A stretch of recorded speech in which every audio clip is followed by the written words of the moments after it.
A Google search of her name brings up very little personal details.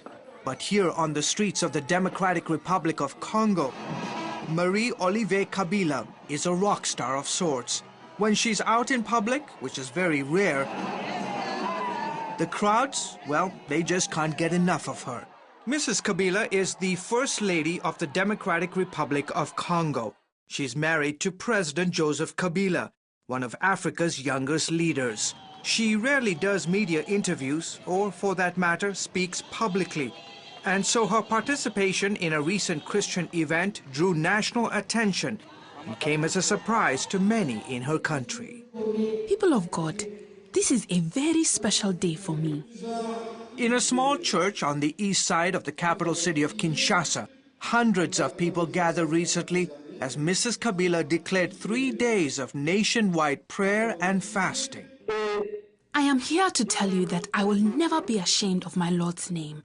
We need him desperately to heal our country. The Democratic Republic of Congo, or DRC, is what some would say cursed by its natural resources. You name it, it has everything. Diamonds, copper, gold, cobalt, zinc, the list goes on.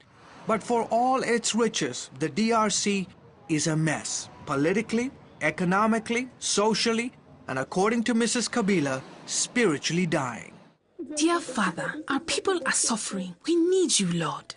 According to the CIA, more than 5 million people have died here since 1998 from famine, violence, and disease. Eastern Congo, home to the majority of the country's wealth, is also ground zero of the worst war on the continent at the moment. Despite a peace agreement, government troops are still fighting to ward off rebel groups from taking control of the minerals. Hundreds of thousands of people have been displaced and tens of thousands of women raped, tortured, and mutilated. We have all the mineral wealth in the world. We are like the promised land, but we are flowing with death and destruction. With the blessing of her husband, Mrs. Kabila launched a prayer campaign, placing billboards like this in all the major cities. She took to the airwaves, pleading for her countrymen to join her, and the response was overwhelming. For 3 days, Congolese around the country gathered in their churches. The First Lady is setting an example for us and calling us to pray for each other. And for someone who is incredibly shy, reserved, and often shuns the public spotlight, it was this image of their First Lady raising her hands and crying out to God that touched so many people. Theodore Mugalu serves as the presidential couple's spiritual advisor. The First Lady is a strong person of faith. She knows that it's only through prayer that we can face the Goliaths of our culture. That's why these days are so important. 3 days after launching the prayer and fasting campaign at a packed soccer stadium, tens of thousands of people gathered to worship and pray. Several of the country's top Christian artists were on hand to perform. And why is this event so significant? You see, you have to understand, in the political history of the Democratic Republic of Congo, no sitting leader has ever called for days of prayer and fasting. And so what the First Lady is doing today is monumental.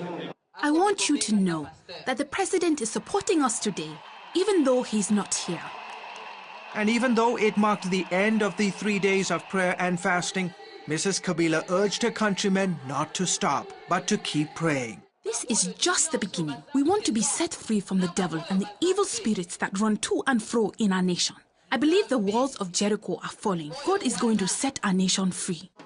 And once again, to the surprise of so many here, the First Lady, accompanied by a famous Congolese Christian singer,